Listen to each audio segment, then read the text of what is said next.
Happy Halloween. I'm Jon Caldara, president of the Independence Institute and your devil's advocate. Well, I think he's going to be around for a while. Cory Gardner, good to see you. Good to Welcome see you, back. John. Thanks for having me. Now we've done this many times back, particularly when you were a state rep and you had time on We your talked hands. about private property rights, all kinds of things. Now, and by the way, Udall has been on the show many times as well, Good. but we could not get him on to do a one-on-one. So thank you for doing that instead. Good to be here. Let's do some of the first stuff out of the way. I didn't know you were that uterus crazy when I knew you before. This one issue, which just keeps getting hammered and hammered and hammered, from my perspective, has jumped the shark. I mean, when you have the Denver Post saying that this one issue is getting insulting, and even the Fort Collins, Coloradoan saying the same thing, it makes me wonder. So let's just get it out of the way. Personhood. Yeah. Go. Well, I oppose the personhood amendment. Initially, years ago, I had said that I'd supported it. It was the wrong idea after looking at it, talking to the people of Colorado, and I don't support it. The federal personhood issue, I keep seeing that you're pushing this on a national level. It was never framed that way, really, until Mark Udall decided that he had to fight of his political life on his hands. It's a statement that I support life, but really it's the only thing that he can talk about. What I have discovered throughout this campaign, as the Denver Post has discovered, as people around the state have discovered, Senator Udall is truly a social issues warrior. That's all he wants to talk about. That's all he wants to do. And so he is trying to drive politics on this idea that they could try to divide, play politics, and that's what they're doing. Now, way back when, you and I worked together pretty closely on state issues. You were in the state house representing Yuma. How long were you in the state house? I was appointed in 2005 because remember Mark Hillman was appointed to the state treasurer, and then Greg Brophy moved to the state senate. So I was appointed in basically midsummer of 2005 and was there through 2010 when I ran for Congress. All right. So Udall was at one point a state rep as well, and that's where my world revolves. I mean, I worry about the state of Colorado. We had some interesting fights while you were in office there, including over the budget, including over what to do with excess money and what to do when there wasn't excess money. Go back. What was the fight of your state career? Yeah, you know, I think one of the things that I was very passionate about in the state legislature, and something that I regret was never accomplished, was the issue of a rainy day fund. Now, Colorado does have a reserve, but at the time we were significantly below what treasurers and economists believe was necessary to provide that good backstop for a state. And the fund that we have, the reserve, is required by the Taxpayer Bill of Rights, but it has to be paid back the next year. It's only for natural causes. And there's some arguments of whether buildings count as that kind of background. But what I had decided to do, remember Referendum C had passed, I think it was that same year in 2005, I believe, right? And I had opposed Referendum C. The Blue Book had stated how much money Referendum C would bring in, how much revenue was estimated. But by the time it hit year 2 or 3, that was significantly over its estimate. So the rainy day fund that I had proposed would have put the excess money above and beyond what was identified in the Blue Book to the taxpayers who voted based on Blue Book recommendations into a rainy day fund to use it as basically that economic safeguard for the people of Colorado. And we spent a lot of time trying to work on that. We had a lot of great conversations. The votes were unsuccessful, though. When you gave that up, you decided to run for Congress against Betsy Markey.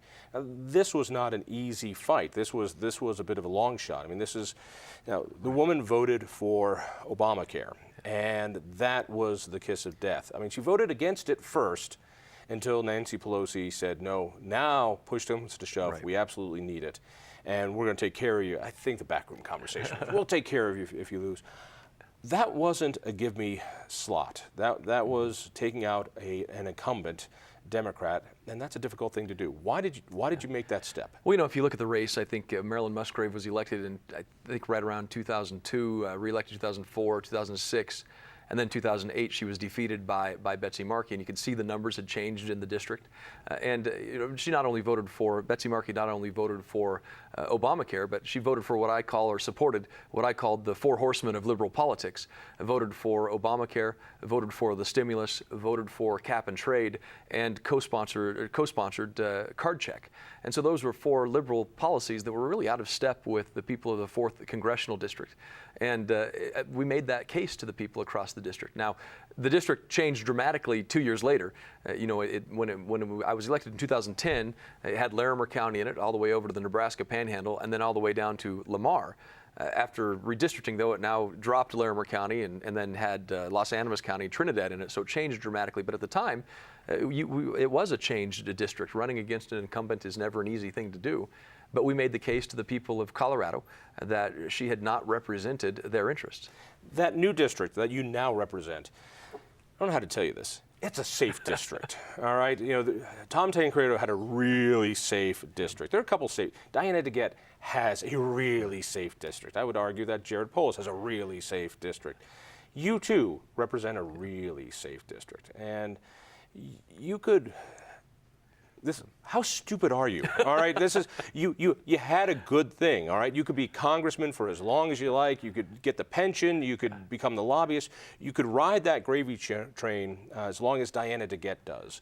And I remember having these discussions with you. I wanted you to run for governor. Right. I wanted you to do that. And taking my advice, you ran for Senate instead. But they always told me just do the opposite of what Jon says. So why the decision? I mean, and I mean this honestly. The race today looks very, very winnable. We'll find out in just a few days. But when you made that decision, it looked to me like it would be an near impossible thing to get done, as well as defeating anybody with the last name Udall and the money of the last name Udall and the politics around it, and somebody who's an incumbent. I mean, I looked at this and I said, if anybody could do it, I think Cory can. But I really questioned the personal wisdom of you taking it. Why? Yeah. Well, I think, going back over a year ago now, I mean, we had said no to the Senate race. We talked about that. You talked about governor, and we had said no to this race. But something happened over the course of that year as that decision process I'd made the decision to say no. We watched as the state legislators were being recalled. We watched as a massive tax increase was defeated in Colorado. They spent $10 million for it, and it went down overwhelmingly because people rejected this $1 billion tax increase. We watched as the state legislature continued in its overreach, series of measures on gun control that were unpopular with the people of Colorado. We watched as Washington, D.C. continued the same kind of overreach out of the Senate. Harry Reid continued to block good common sense bipartisan measures out of the House. And it was a growing sense and recognition, and my wife and I talked about this, that I didn't get elected to Congress. I didn't get elected to the House of Representatives to simply be in Washington, D.C., to put out fancy press releases about legislation that will never see the light of day in the Senate. We went there to solve big problems. We went there to do things for this country that needed to be done, and so all right. That's wonderful political jargon. All right, I already voted for you. You don't have to sell me anymore. But let me do it on a personal level. All right, I've taken a look. I forget where they do the reporting. Your net worth versus Udall's net worth. Udall's going to be just fine. Yeah. He's not going to be waiting tables in a couple months when he has to change career. You were still a young congressman. You've only had a couple terms under it. You don't have a whole lot of personal wealth, and this is a gig. You've got a young family. I mean, I'm talking about it on a personal level. This was a jump that was an uncertain jump. It looks a lot better today, but a year ago, I got to tell you, it didn't look good. Well, we got into this, knowing that we had the path to victory. I mean, we knew fully well that we do the right work. We would have this opportunity come November 4th. And we've got 5 days or 4 days from the time this show airs to make this happen. But again, I mean, it is oftentimes we talk about it. It really is about our kids and the family. It's about what we are going to do to get this country back on track, how we're going to have a government we can be proud of again, that gets out of the way, that people don't have to worry about each and every day. Is it going to overspend? Is it going to overtax? Is it going to overregulate? And so it is about making sure that I am doing everything I can to fulfill that commitment I made to the people of 4th Congressional District, is to change the way Washington works. The wisdom was, let's wait a couple years. You go after Bennett's seat. That's an easier seat to do. So I'm saying either you're remarkably smart or remarkably stupid taking this on. People have accused me of neither of those. Yeah, well, maybe both of those, or at least one of them. All right, let's play this one out for a little bit. If you win, there's a chance Republicans take back the Senate. All right, that's terrific. I remember when I dreamt of, if only we could have a Republican Congress, Republican Senate, and a Republican president. We could finally put in these changes. We could get a flat tax rate or consumption tax. We could devolve Medicaid. We could do all these things that Republicans want, and it finally happened. But what happened was Republicans spent more than when LBJ was president. We had Republicans outlawing the light bulb, passing campaign finance laws, earmarking things. It was a betrayal, and I don't say that lightly, but it was a betrayal. So what happens to make sure that that doesn't happen this time, assuming all goes to plan? There was a state legislator from Denver when I served, and I'll never forget. It was her last day in office. She'd been term limited, and she was giving her goodbye speech. And she said one of the greatest threats to this country is to the state government is that when we have a legislature that doesn't check and balance the power of the executive branch. And she was a Democrat. If she said the wall was yellow, I'd say it was purple. So we didn't always agree on many things. But on this moment, we agreed on everything. And I think that's what's happening in Congress, regardless of party, or has happened in Congress, regardless of party. If it's a Democrat majority and a Democrat in the White House, Republican majority in the Congress, Republican in the White House, they have yielded far too much authority, power, dollars, leadership to the executive branch, and it's got to stop. It's one of the most significant challenges this country faces. But you know what I'm talking about. And that's what they did when President Bush was there. Republicans are spectacular. In the minority. I got to tell you, Republicans spout off all the right stuff, the rhetoric, they talk about principle, they do all this stuff until they get the majority. I've seen it in Colorado. I've seen it much more in D.C. Once they're in power, those words go nowhere. Well, and we have to lead, by committing to putting those ideas into action and making sure that we are, if it's a Republican in the White House, making sure that we're not letting them run the checkbook dry, making sure that we are committed to passing a balanced budget amendment. Those kinds of ideas that right now you have a Congress that hasn't been abiding by those, that hasn't even tried to do some of those things. But the fact is, regardless of who's in power of party, we have to make sure that we get back to that notion of three separate but equal branches of government and then do the legislature's job of the legislative branch. And that means checking the power of the bureaucracy, holding and maintaining the power of the purse, and utilizing it in a way that the people of this country expect us to. All right, then let's keep going. Let's talk about some specifics. One of the first decisions you'll have to make is potentially who the new majority leader is going to be, assuming Republicans pass that 50 mark. Have you committed to anybody? I have not. I mean, I know you've got Mitch McConnell, who's going to, I'm assuming, be running. There may be others, I don't know. But that's a conversation that I don't even get to have if I'm not there beyond November 4th. Well, let's talk about some other things then. Obamacare. You have voted to repeal Obamacare, like 40 times, 380 times? I forget, and it's gone nowhere. Let's just assume you guys vote to do something with Obamacare. A full repeal, I think, keeps getting less likely, but I'm hopeful. What would you replace it with, or what would you do to alter it? Well, and I've told people this before. I think the president named Obama is probably not going to repeal the bill that's named after him. So we have 2 years, though, to do a lot of work that I think can be done in a bipartisan fashion when it comes to Obamacare. Now, I do think that it should be repealed and replaced with something that will actually lower the cost of care, increase the quality of care. I mean, it's a nice thing to say, but give me for some the meat. first 2 years, though, while the president's there, here's what I think that needs to be done. Number one, there's bipartisan support to repeal the medical device tax. That's a 3.8% gross tax on gross revenues. It should be repealed. It's hurting jobs here in Boulder. It's hurting jobs in the Denver Front Range area. Those are things that we can agree to repeal. We can eliminate the Independent Payment Advisory Board. This is the board of bureaucrats that has basically a supermajority power over Congress. Bipartisan support to repeal that board. It tells people in Medicare what they can and cannot have from a healthcare perspective. The third thing that we can do is restore the 40-hour work week.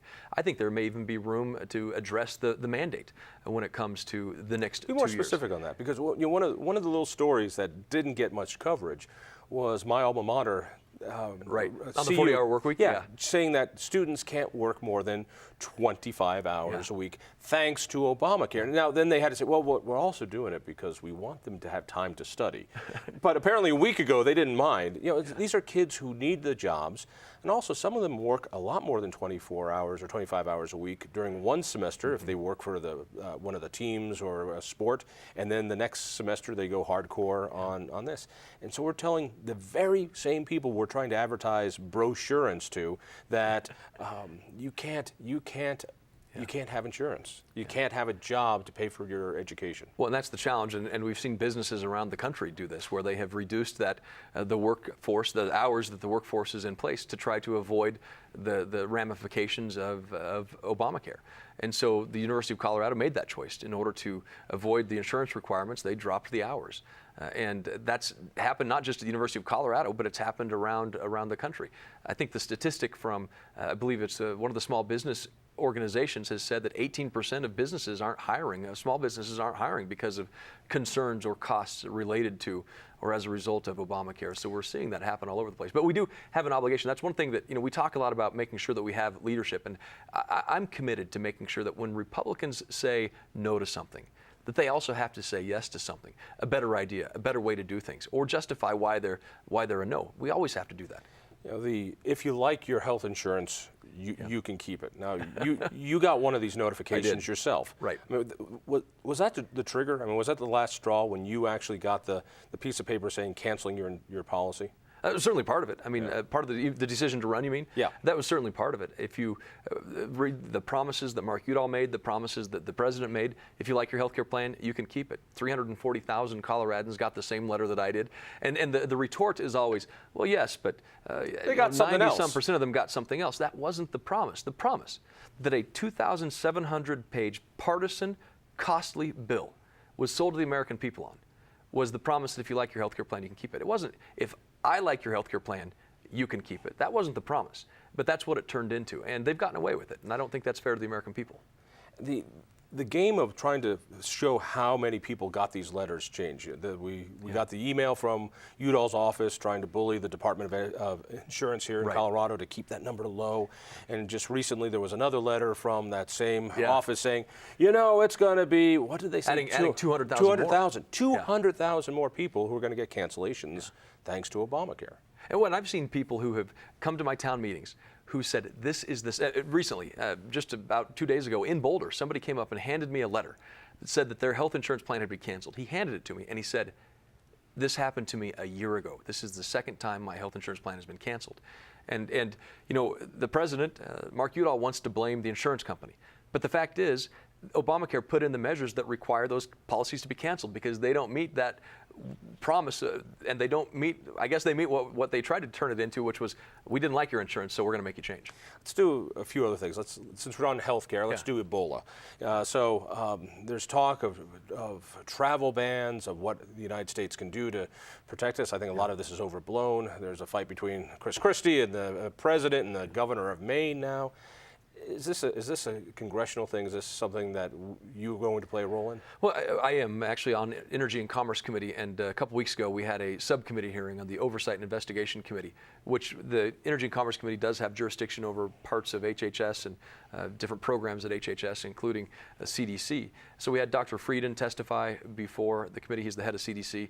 Dr. Fauci with NIH testified there. We had a representative from FDA there, and then we also had a representative from the Customs Border Patrol agency.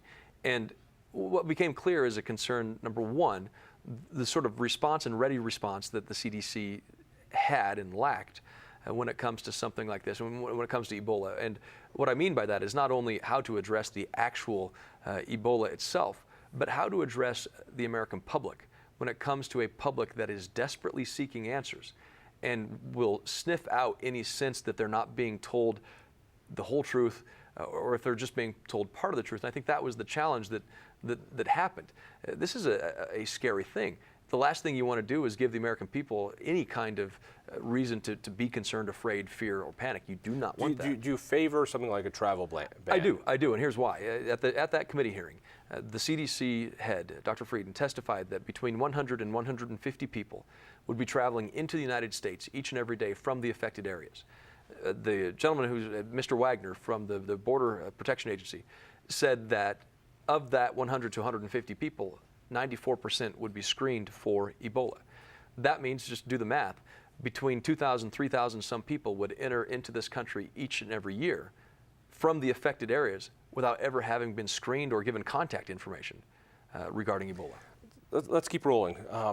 I've heard from these wonderful attacks about you, and what's great about the ads, and they're both stupid on both sides, but when you know somebody for a while, you go, that one doesn't fly.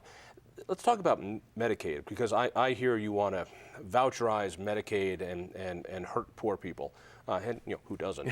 But clarify, what is it that you wanted to do? Now, you're talking about Medicare and the Medicare, attacks on Medicare, right. yeah. Look, Medicare, there's 10,000 people a day who are turning 65 years of age. And we know that right now the actuarial estimates show that Medicare is going to go insolvent, parts of Medicare go insolvent in the next few years if nothing is done about it. We have an obligation that we have made to future generations for that social safety net. So I believe we should preserve and protect it. But doing nothing about it ensures that it goes insolvent. So we've voted in the House and other areas to try to make sure that we are preserving and protecting those measures for future generations, including making sure that people are allowed to keep existing Medicare plans, and including the possibility that if very wealthy people want Medicare, they have to pay more. Those are kinds of things that the House has looked into, and those are the kinds of things that Senator Udall has refused to do. In fact, Senator Udall, at a debate here in Denver at the Metro Denver Chamber of Commerce, admitted that he cut millions and millions of dollars out of Medicare. Let's go to immigration. All right, this one is going to land on your watch. Yep. We keep kicking the can down, and this is a battle inside the Republican Party. It's a battle everywhere. Where do you want to go on immigration reform? And I think it goes one or two ways. Either there's this enforcement first and then reform, or reform and then we can worry about enforcement. There's amnesty. Give me some specifics. Well, I think there's also this third way, and I think it's important to recognize that not everybody has a monopoly on good ideas, and that's where I think we have to figure out how do we recognize the need to secure our borders, prove to the American people that we can do that. But we can't just say that's personnel and equipment. And that's, I think, a lot of people think that border security is just personnel, equipment, walk away, see how it works. That's going to be insufficient. What we have to do at the same time as that, focusing on security, is making sure that we're building a workable, meaningful guest worker program. Because if you do not have a guest worker program in place that can meet the needs of agriculture, the high-tech sector, the medical sector, transportation, construction sector, then you will never have a secure border. This creates the way for labor to find... Are you willing to do that? You have to do it first. together. You have to do it together. Because I believe they're the same issue. Talk to me about amnesty or path towards citizenship. Where are you? Well, I think that's the big sticking point in terms of the House and the Senate and a lot of people. I think earned status, some kind of earned status, will be the ultimate resolution of this. But the question is, can we do something that the House and the Senate and the President will agree to? I believe we can. It's important to point out that of the 11 to 12 million people who came to this country legally, 42% are estimated to have come on a valid visa, but overstayed their visa. So they came legally, but our system simply failed in terms of what happened next. And so we do need immigration reform, border security, guest worker reform, to find out how we can make sure that we create that system of laws that people will respect, the integrity of the law, and then find solutions because of the way it has been carried out for the 11 to 12 million people. We've only got about 3 or 4 minutes left, but let's talk about Colorado again. This has been an ugly, ugly battle, but they all are, especially when they're close. This is going to be close. I think most polls put you ahead. I will predict that you're going to win this one. Looking back at it, you're fighting a guy who's been an incumbent, and that's a huge power. He's got the great last name, but he's also, I want to know what you respect about Mark Udall, and it's that people know this is politics, and politics is personal. But say something that you admire about your opponent. I think Mark Udall cares deeply for this state. There's no doubt about it. He's passionate about the state. He's passionate about the outdoors, the environment, and I admire and I respect that. And I admire his family's service, his family's commitment to service. It's not easy doing what he did for 16 years. And so I respect that. Now, I don't agree with some of the things that he has done, and I believe that we can have better leadership in Washington. I believe his focus has become Washington instead of Colorado. But that doesn't mean that I don't respect his service. That certainly means that I do respect his service. And I think that we can just, as Colorado, do better. Assuming you win, we're probably going to look back at some of the demographics, because we love going through the numbers and who voted for whom and which demographic did this. And of course, that target demographic in Colorado is women, usually single women, single moms, and that part tends to lean towards your opponent. Hispanic voters tend to lean towards your opponent. Talk to them and talk to those who voted against you. Now, if you're taking the oath of office, what do you want them to know? Look, we have to come together as a country. This is, like you said, going to be a close election, and that means people were passionate about both sides, both issues, the direction of this country. But we can't continue as a country divided. We have to come together on ideas of the economy, come together on ideas on what we're going to do for our children when it comes to education and the issues that really need to be answered if we're going to provide that answer for that moral obligation. Again, good political speak. I mean, you have to say it's time to come together and we're all Americans. That's good. But there are, let's talk about women. There are women out there who really think you want to control the reproductive rights, that you want to go back to a way where women don't have that kind of control. I mean, what is it that what will they be surprised by? Well, they'll in really, the next 6 years. What Senator Udall has done is tried to pull out a divisive playbook that worked 4 years ago for politics. And I think over the last several months, people have realized that his campaign strategy was politics. It was division. It wasn't about good policy. Nobody has been hurt more in this country than women under the failed economic policies of Barack Obama and Mark Udall. Nobody's been hurt more than women under the Affordable Care Act who had their health insurance plans canceled. They lost the doctor they were promised they could keep. They've seen their health insurance plans increase, the costs increase. And Senator Udall has talked about equal pay, but if you're a woman in his office, you earn about 86 cents a dollar for 86 cents for every $1 that a man makes. Take 15 seconds. Yeah. Why should someone vote for you? Those last few people who haven't turned in their ballot. You bet. We can do better. We're going to create a brighter future by focusing on Colorado. We need less Washington and Colorado, more Colorado and Washington, and we're going to be able to reach together that common moral obligation we have of providing our children with a better starting point than we had. Cory, congratulations in advance. Thanks, John. Thank you for watching. Check me out on KHOW Radio. That's 6:30, and tell a friend. See you next week.